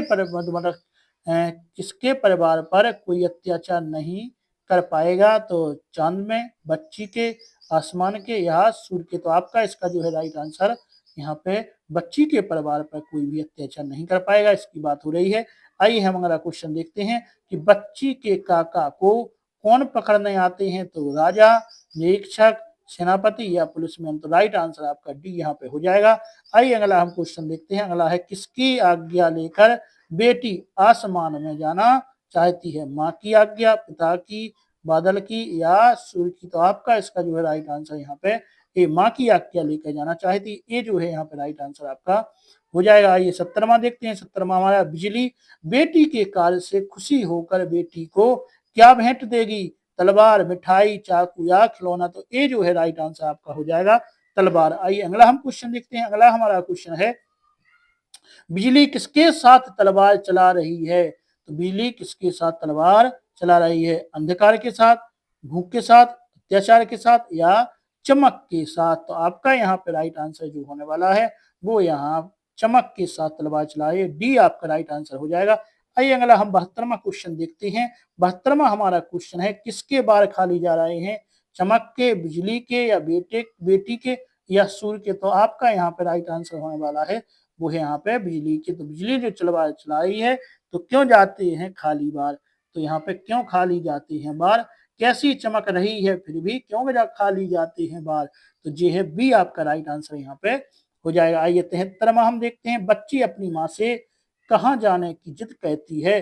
तो बादलों में, मामा के घर, बिजली के घर या आसमान में? तो आपका यहाँ पे राइट आंसर होने वाला है बिजली के घर, तलवार सिखाने के लिए।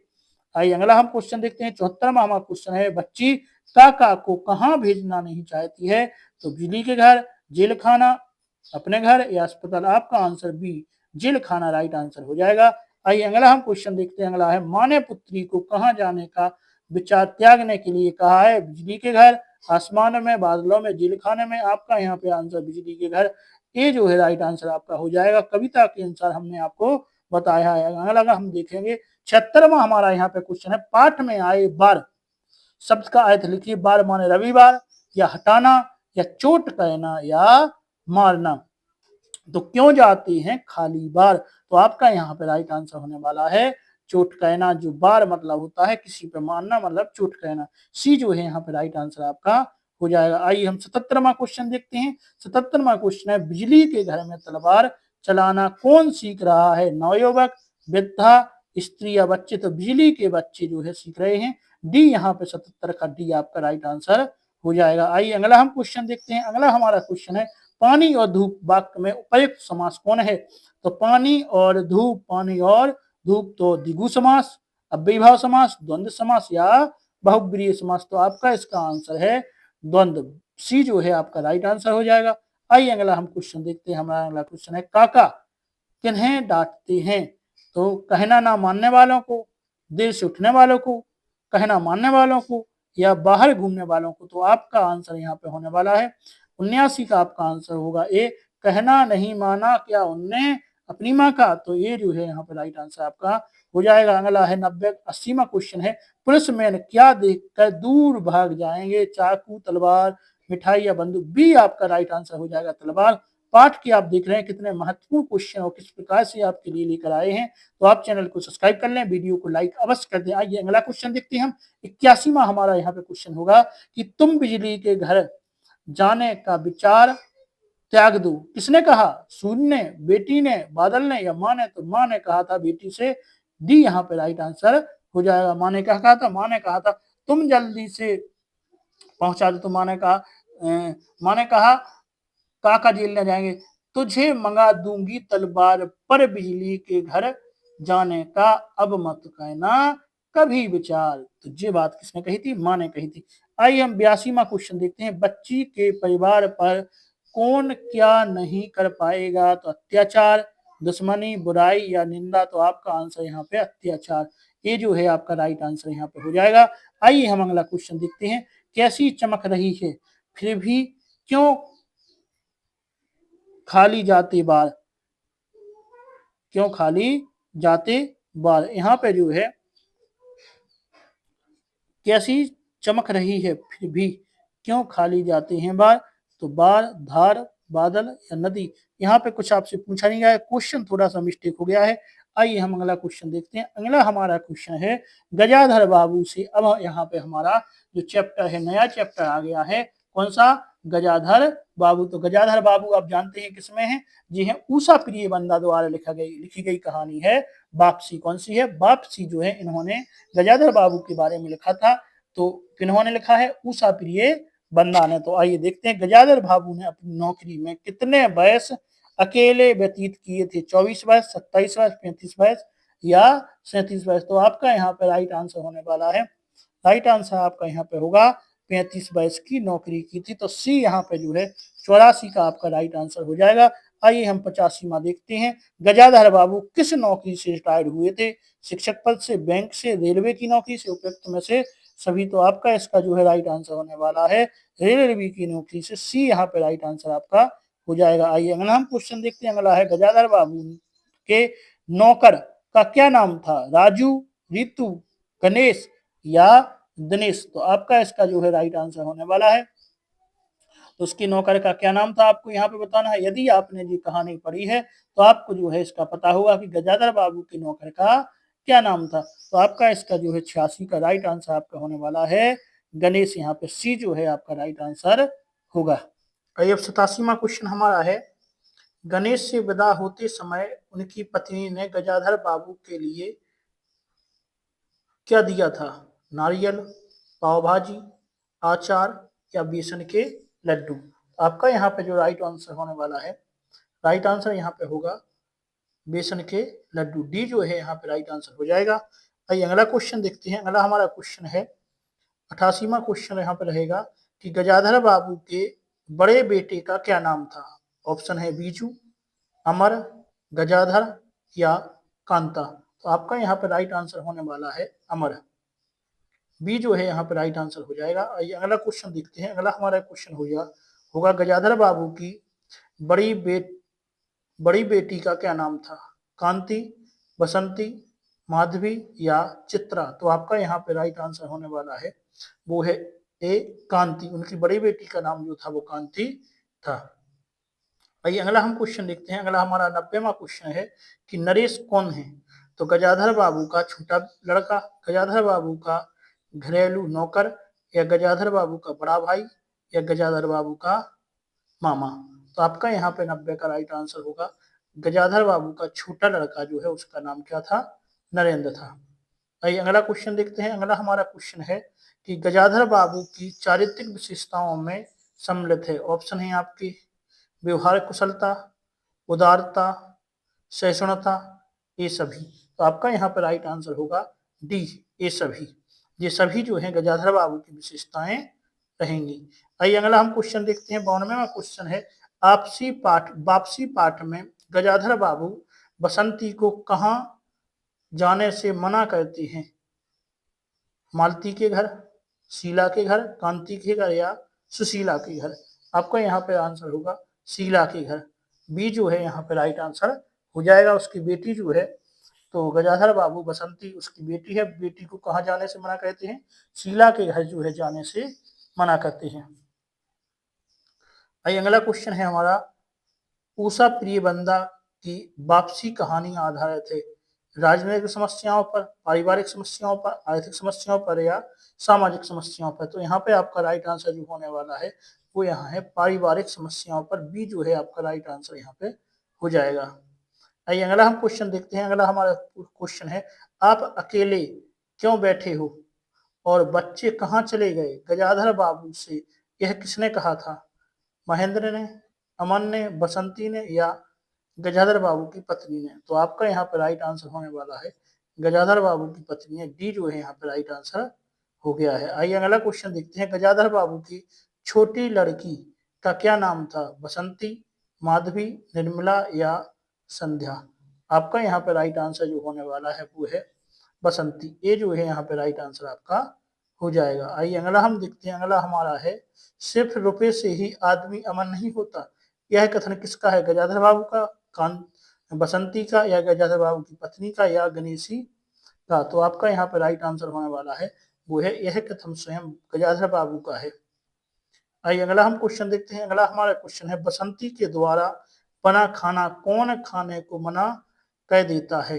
गणेशी। बसंती के द्वारा जो खाना बना होता है वो कौन खाने के लिए मना कर देता है? गणेशी, गजाधर बाबू, नरेंद्र या अमर। तो आपका यहाँ पे राइट आंसर होने वाला है वो है नरेंद्र, सी यहाँ पे राइट आंसर आपका हो जाएगा। आइए अगला क्वेश्चन देखते हैं। अगला है वापसी कहानी में गजाधर बाबू का अकेलापन किसका प्रतीक है? आधुनिक जीवन का अकेलापन, या आधुनिक जीवन की त्रासदी, या मानवीय मूल्यबोध, या घरेलू जीवन। तो आपका यहाँ पे राइट आंसर होगा आधुनिक जीवन का अकेलापन जो है, ये यहाँ पे राइट आंसर आपका हो जाएगा। आइए अगला हम 99वां क्वेश्चन देखते हैं। 99वां क्वेश्चन रहेगा, गजाधर बाबू को कब लगता है कि वह जिंदगी द्वारा ठगे गए हैं? ऑप्शन है आपके गणेशी से विदा लेने पर, पत्नी से तिरस्कृत होने पर, अमर के डांट पड़ने पर, या बैठक खाने से उनकी चारपाई हटा दी जाने से। ऑप्शन यहाँ पे राइट आंसर आपका होने वाला है बैठक खाने से उनकी चारपाई हटा देने से गजाधर बाबू जो है वो समझ रहे हैं कि जिंदगी से वे क्या हो गए हैं, ठगे गए हैं। आइए अगला क्वेश्चन है, गणेशी रोज सुबह गजाधर बाबू के लिए नाश्ते में क्या बनाता था? गरम गरम पूरियां व जलेबी, गर्मा गर्म हलवा, ये भी दोनों उपरोक्त में से कोई नहीं। तो आपका यहाँ पर राइट आंसर होगा गर्मा गर्म हलवा, बी जो है राइट आंसर आपका हो जाएगा। आइए अगला 101वां क्वेश्चन है, अमर, नरेंद्र, बसंती, कांति और गणेशी किस कहानी के पात्र हैं? वापसी, अभिशप और परिंदे, या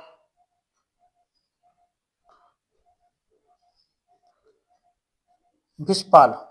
तो आपका यहाँ पे राइट आंसर होगा वापसी, ये जो है यहाँ पे राइट आंसर आपका हो जाएगा। आइए अगला हम क्वेश्चन देखते हैं। 102वां आपका क्वेश्चन रहेगा, अभी खैस तो वाजिब वाजिब है, किसका पेट काटूं, यही जोड़ गांठ कहते कहते बूढ़ी हो गई, ना मन का पहना ना ओढ़ा, यह किसने कहा? तो यह जो है कहा है उनकी किसने?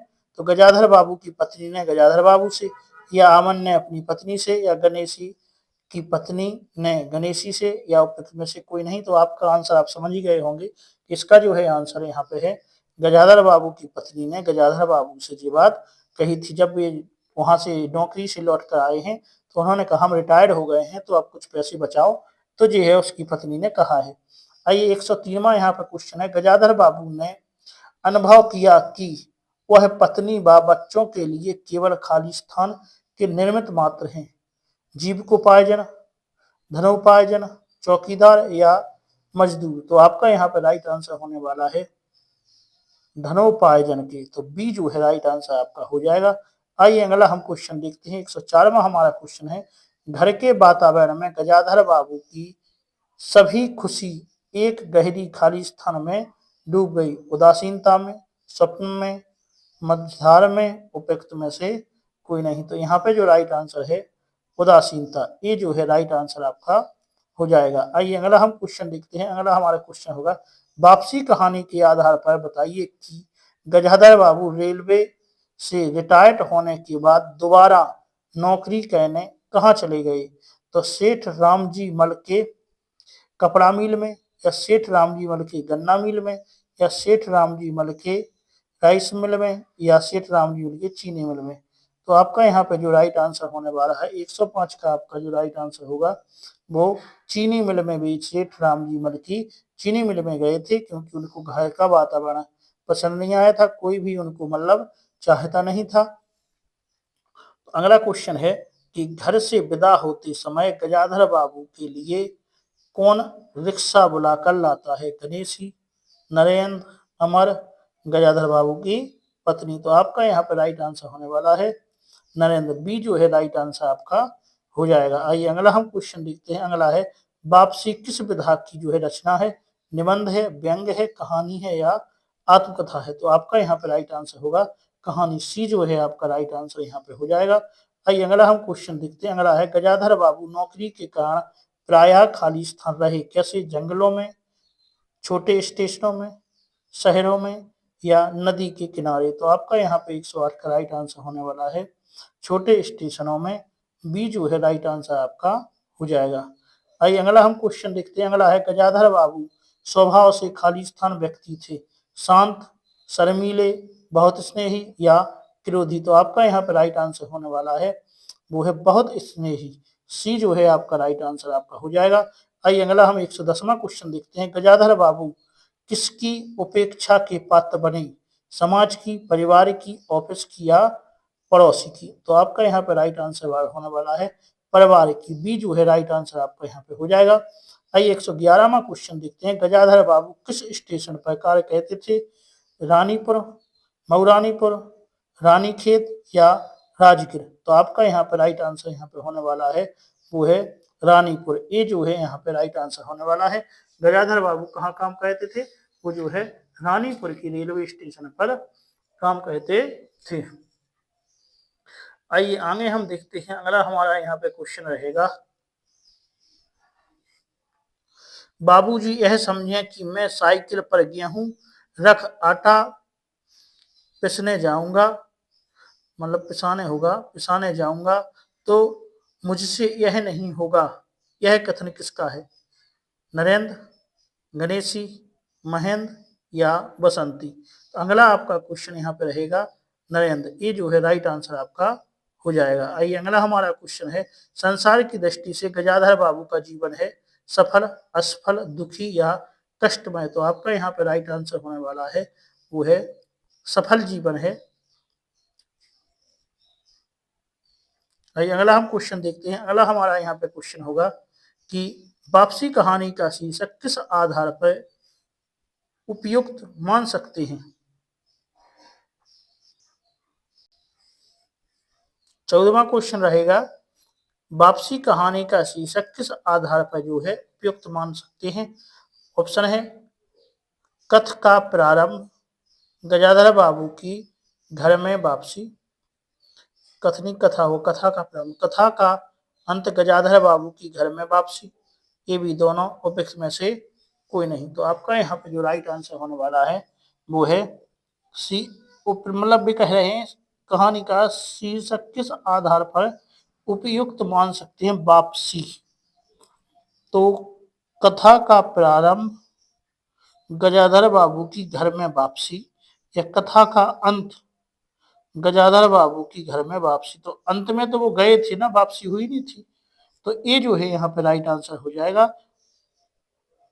आइए अगला हमारा है, वापसी कहानी के केंद्रीय पात्र कौन है, अमर, गणेशी, गजाधर बाबू या बसंती। तो आपका राइट आंसर यहाँ पे होगा स्वयं गजाधर बाबू जो है यहाँ पे मेन पात्र हैं। तो बी जो है राइट आंसर आपका हो जाएगा। आइए अगला हम क्वेश्चन देखते हैं। 116वां क्वेश्चन है, वापसी कहानी के बारे में सही कथन है।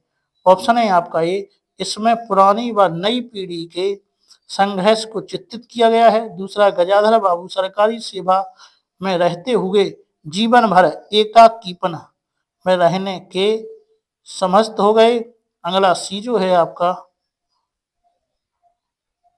सेवानिवृत्ति के बाद घर लौटने का सुख तो था किंतु अपने ही घर में अजनबी रहने का एहसास था। उपर्युक्त सभी। तो आपका जो है इसका राइट आंसर हो जाएगा उपर्युक्त सभी। डी जो है राइट आंसर हो जाएगा।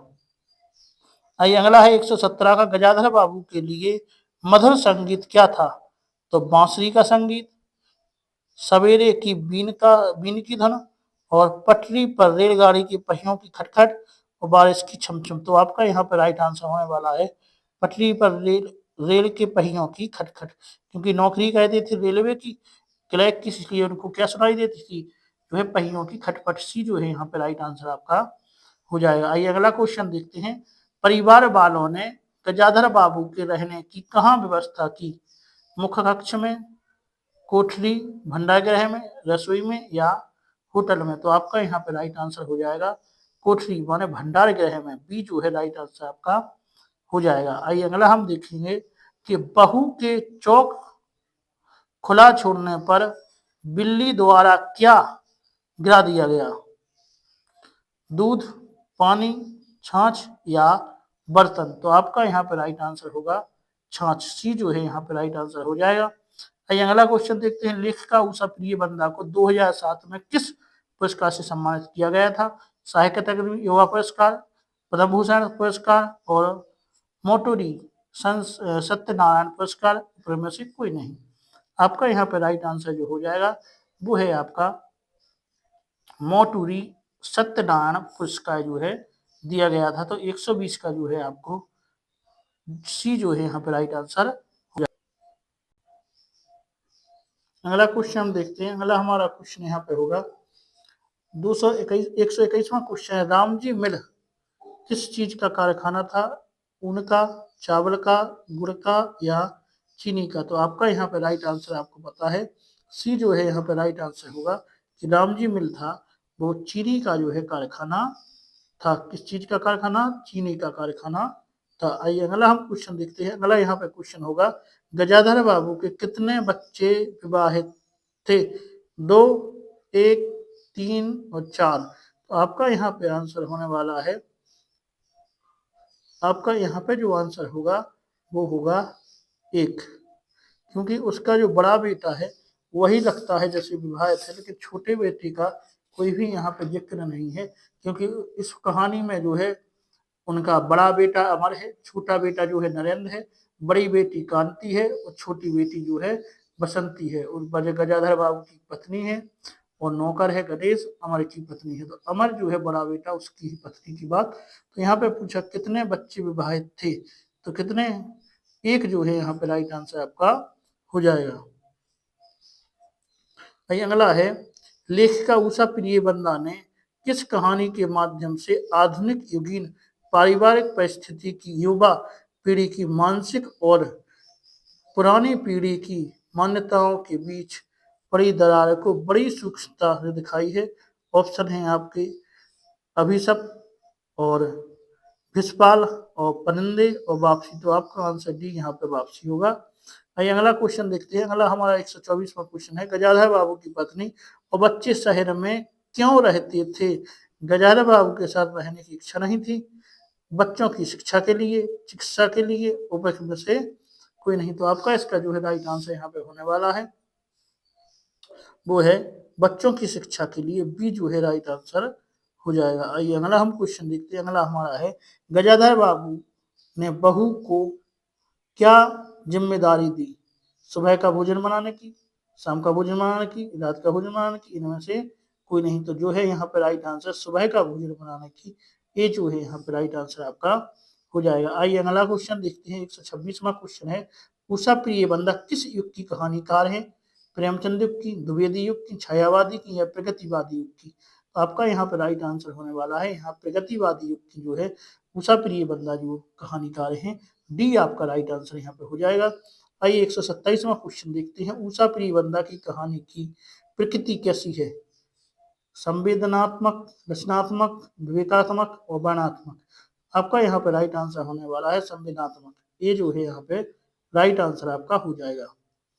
आइए अगला हम देखते हैं। अगला हमारा है, गजाधर बाबू जब चीनी मिल में रहने के लिए जाती हैं तो उनके साथ उनकी पत्नी क्यों नहीं गई? वह बीमार थी, वह बहू के पास रहना चाहती थी, सयानी लड़की कांता को छोड़कर नहीं जाना चाहती थी, गजाधर बाबू से उसका झगड़ा हुआ था। तो आपका इसका जो है राइट आंसर यहाँ पे होने वाला है वो है सी, सयानी लड़की कांति को जो है छोड़कर नहीं जाना चाहती थी। सी जो है यहाँ पे राइट आंसर आपका हो जाएगा। वापसी कहानी का प्रकाशन कब हुआ था? ऑप्शन है 1960, 1970, 75 और 65। तो आपका यहाँ पे राइट आंसर हो जाएगा जो गजाधर बाबू जो वापसी कहानी है इसका प्रकाशन किस सन में हुआ था? तो जी है आपका ऑप्शन ए 1960 में। गणेशी कौन था? गजाधर बाबू का सेवक, गजेंद्र बाबू दूध वाला था या दुकानदार था, परिवार का सदस्य था? तो जो गणेशी है क्या है आपको बताना है। तो आपका इसका जो राइट आंसर यहाँ पे हो जाएगा गजाधर बाबू का सेवक, सेवक कह लें उसको, ये जो है राइट आंसर आपका हो जाएगा। ये अगला क्वेश्चन देखते हैं। गजाधर बाबू की पत्नी ने गजाधर बाबू को क्या ना करने की सलाह दी है? बच्चों के फैसले में ना पढ़ने को कहा है, बच्चों को ताने मारने को कहा, पलायन ना कहने को कहा या केवल चारपाई पर पड़े रहने को से मना किया? तो आपका यहाँ पे राइट आंसर हो जाएगा बच्चों के फैसलों में ना पढ़ने को कहा, ये जो है राइट आंसर आपका हो जाएगा। आइए अगला क्वेश्चन देखते हैं। उषा प्रियवंदा पहले किस नाम से कहानी लिखती थी?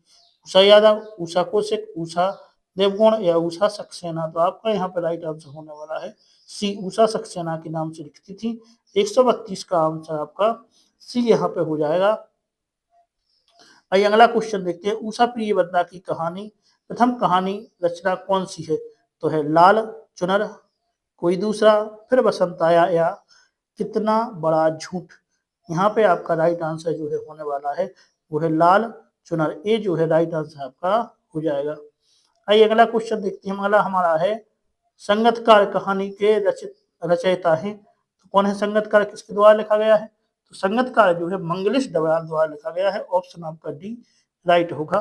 मंगलेश डबराल के बारे में बात यदि कर लें तो आप जानते होंगे कि मंगलेश डबराल का जो है जन्म 16 मई 1948 16 मई 1948 को उनका जन्म हुआ था। और कहाँ पर? उत्तराखंड में। कहाँ पर? काफल पानी में, या कहें कि टिहरी गढ़वाल में। कहाँ पर? काफल पानी या टिहरी गढ़वाल में, उत्तराखंड में उनका जो है जन्म हुआ था। उन्हें जो है साहित्य अकादमी पुरस्कार भी मिल चुका है। कौन सा? साहित्य अकादमी पुरस्कार भी मिल चुका है। किसके लिए?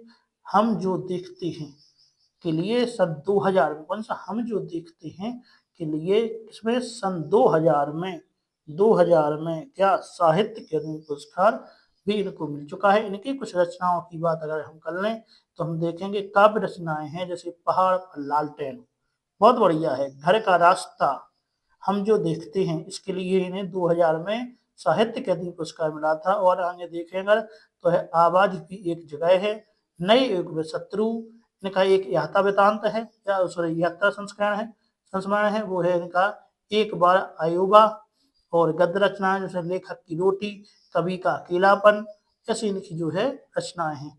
संगत का है तो इन्होंने लिखा ही है। आइए अगला हम क्वेश्चन देखते हैं मंगलेश डबराल के बारे में। तो इनका जो है जन्म कहाँ हुआ था? तो उत्तराखंड में। हमारा आपका राइट आंसर होगा ए, उत्तराखंड में। आइए अगला क्वेश्चन है हमारा, तार सप्तक का क्या अर्थ है? तो तार सप्तक का आपको अर्थ बताना है। ऑप्शन है आपका पहला, सरगम को सम स्वर में गाना, सरगम को निम्न स्वर में गाना, सरगम को ऊंचे स्वर में गाना, या सरगम को मध्य स्वर में गाना। तो तार सप्तक का आपको अर्थ यहाँ पे बताना है। तो आपका जो है राइट आंसर यहाँ पे होगा सरगम को ऊंचे स्वर में गाना ही क्या है? तार सप्तक। तो आपका जो है यहाँ पे राइट आंसर सी जो है हो जाएगा। आइए 137वां हमारा क्वेश्चन है, मंगलेश डबराल किस रूप में प्रतिष्ठित हुए? वकील के रूप में, पत्रकार के रूप में, एक व्यवसायिक के रूप में, या अध्यापक के रूप में? तो आपका इसका जो है राइट आंसर यहाँ पे होने वाला है वो है पत्रकार के रूप में, बी जो है राइट आंसर आपका हो जाएगा। आइए अगला क्वेश्चन हम देखते हैं। अगला है, मुख्य गायक के साथ स्वर कौन साधता है? उसका शिष्य, छोटा भाई, कोई रिश्तेदार, ये सभी? तो आपका यहाँ पे आंसर यहाँ पे होने वाला है वो है ये सभी।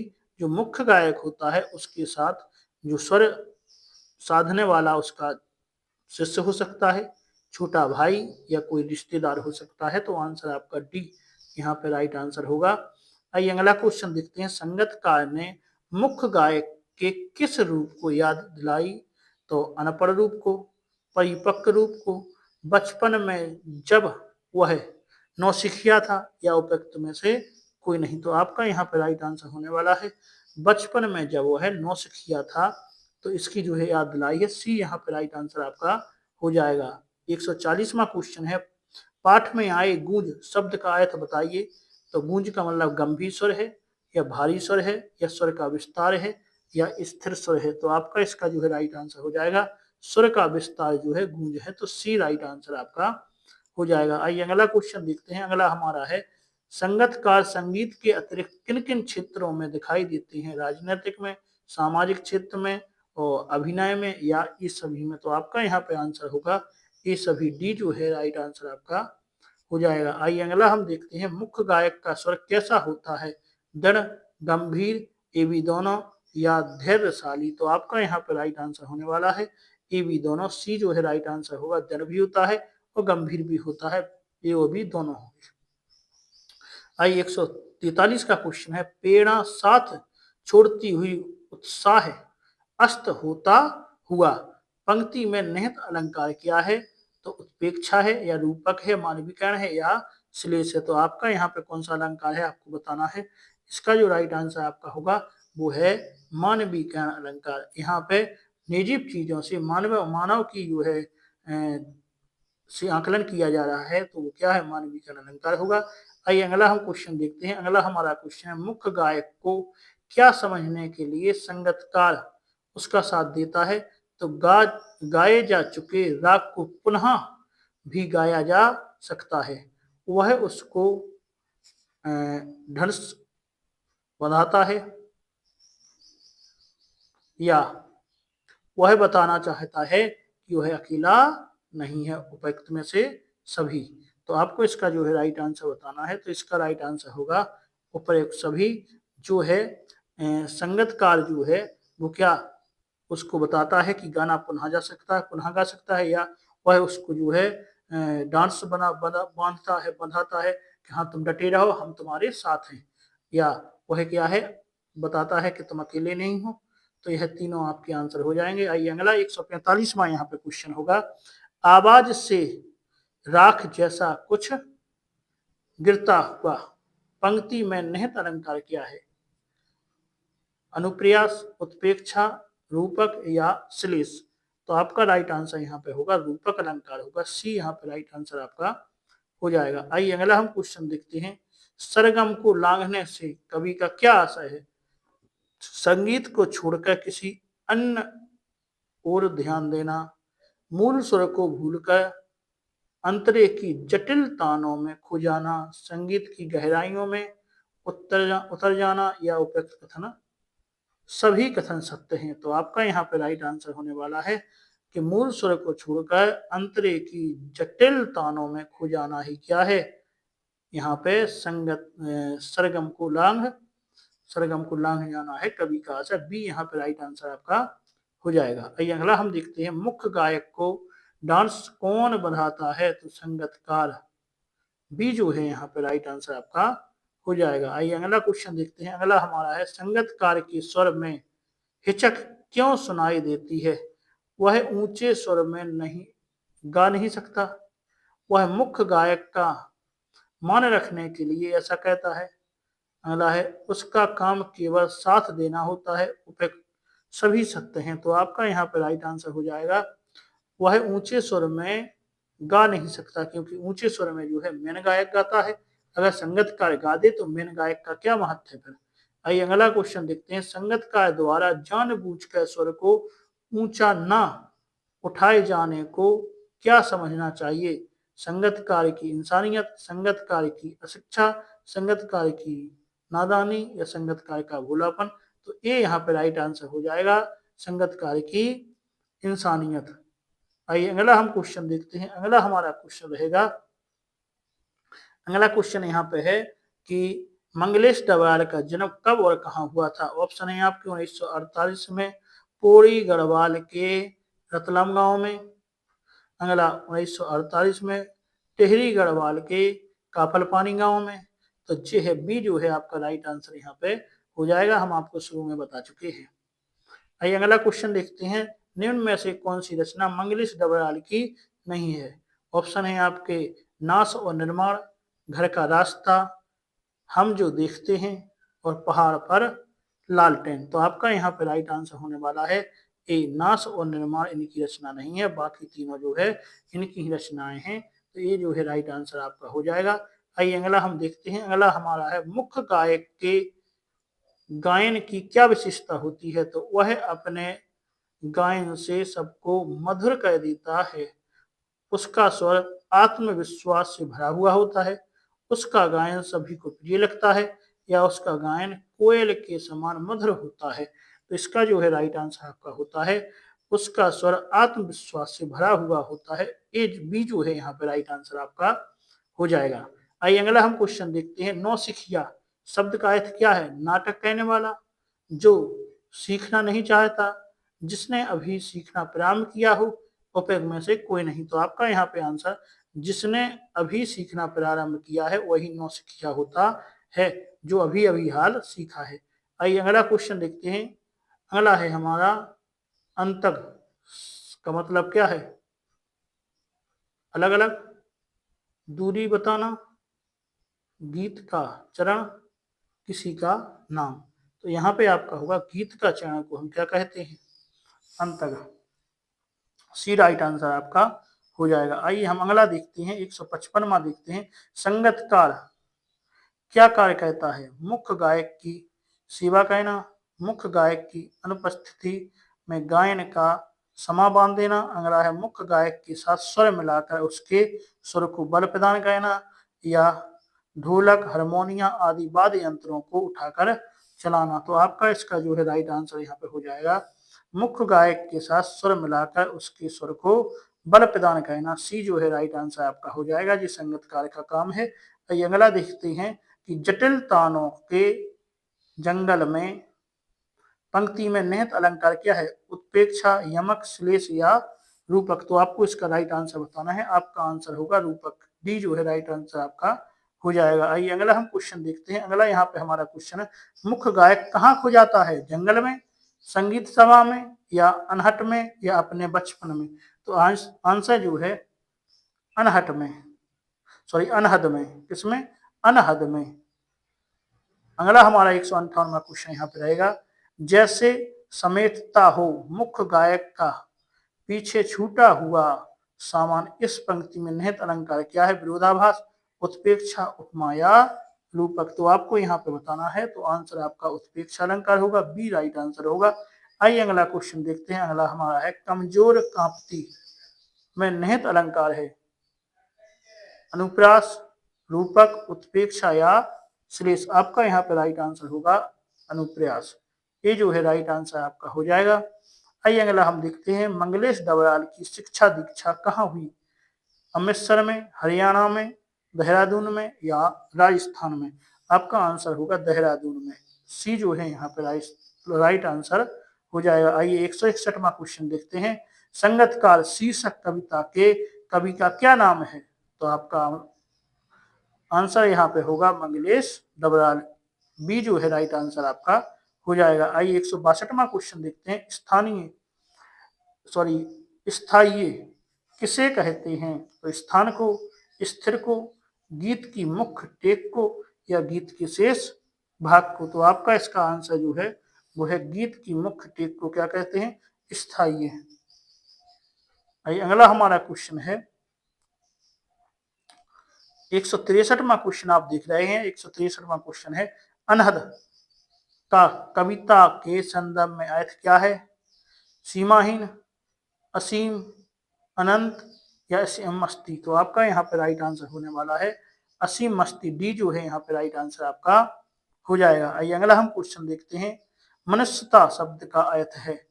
तो ऑप्शन है, मानव को पहचानना, भलाई की भावना, सफलता की भावना, मित्रता की भावना। तो यहाँ पे राइट आंसर होना है भलाई की भावना। बी जो राइट आंसर आपका हो जाएगा। आइए अगला है हमारा, नौसिखिया शब्द का तत्सम रूप लिखिए। तो नया गायक, नया सीखने वाला, नवागत, और नव भिक्षु। तो आपका यहाँ पे राइट आंसर हो जाएगा डी, नव भिक्षु जो है। डी यहाँ पे राइट आंसर आपका हो जाएगा। आइए अगला क्वेश्चन देखते हैं। अगला है, कौन अपना स्वर मुख्य गायक को से ऊंचा नहीं उठाता? तो वो है संगतकार। ये जो है राइट आंसर आपका हो जाएगा। आइए अगला क्वेश्चन देखते हैं। अगला हमारा है, डांस बांधना का पर्याय क्या है? तसल्ली देना, या सांत्वना देना, या ये भी दोनों, या इनमें से कोई नहीं। तो आपका यहाँ पे आंसर होगा बी। सी जो है यहाँ पे राइट आंसर हो जाएगा आपका। आइए अगला क्वेश्चन हम देखते हैं। अगला हमारा क्वेश्चन है कि इस अंश में प्रयुक्त छंद कौन सा है? कौन से अंश में? इस अंश में प्रयुक्त छंद कौन सा है? ऑप्शन है आपकी तुकविहीन, दोहा। आइए अगला क्वेश्चन देखते हैं। अगला हमारा क्वेश्चन होगा, संगीत में कितने स्वर होते हैं? ऑप्शन है 5, 8, 10 या 7। तो आपका यहाँ पे राइट आंसर होने वाला है 10 स्वर होते हैं। तो संगीत में कितने स्वर होंगे? संगीत में जो है 10 स्वर होते हैं। तो आज जो है हमने सभी जो है महत्वपूर्ण ऑब्जेक्ट इस इकाई की आपके लिए करवा दिए हैं। तो आज का जो चैप्टर है, आज का चैप्टर हमारा खत्म हो गया है यहाँ पे। तो आप लोग इसी प्रकार के महत्वपूर्ण जो है इसी प्रकार के महत्वपूर्ण वीडियो देखने के लिए आप हमारे साथ जुड़े रहें। लेकिन इसका आंसर हम देखें तो संगीत में कितने स्वर हैं, तो संगीत में जो है 7 स्वर होते हैं। कितने होते हैं? 7 स्वर होते हैं। अगर हम स्वरों में देखें तो हमारे 7 स्वर होते हैं। तो आपका आंसर इसका सी जो है, सॉरी यहाँ पे डी होना चाहिए, डी जो है राइट आंसर आपका हो जाएगा। तो आज के इस वीडियो में इतना ही रहने देते हैं, आगे आपसे फिर मुलाकात होगी। आप यदि आपको वीडियो पसंद आई है, वो आप जो है यूनिट बाय यूनिट अपना चैप्टर कंप्लीट करना चाहते हैं, तो आप लोग हमसे जुड़े रहें। हम आपके लिए यूनिट बाय यूनिट पूरा बिल्कुल टेस्ट सीरीज आपके लिए यहाँ पे उपलब्ध कराई है। तो आप लोग चैनल को सब्सक्राइब करें, वीडियो को लाइक अवश्य कर दें। तो आपके लिए महत्वपूर्ण जी ऑब्जेक्टिव क्वेश्चन हो सकते हैं, और आप लोग बने रहें हमारे साथ। हम इसी प्रकार से आपको जो है पूरी पीडीएफ जो है आपको पूरा जो है चैप्टर कवर कराएंगे। और यदि आपको इसकी पीडीएफ की जरूरत है तो आप हमारे टेलीग्राम चैनल से जुड़ सकते हैं, जिसकी लिंक डिस्क्रिप्शन में आपको मिल गई है। तो आइए आज के इस वीडियो में इतना ही रहने देते हैं, आगे फिर मुलाकात होगी एक नई यूनिट के साथ, नए जोश के साथ, नए क्वेश्चनों के साथ। तो आप लोग हमारे साथ बने रहें, अपनी तैयारी बनाए रखें। आज के इस वीडियो में इतना ही, धन्यवाद।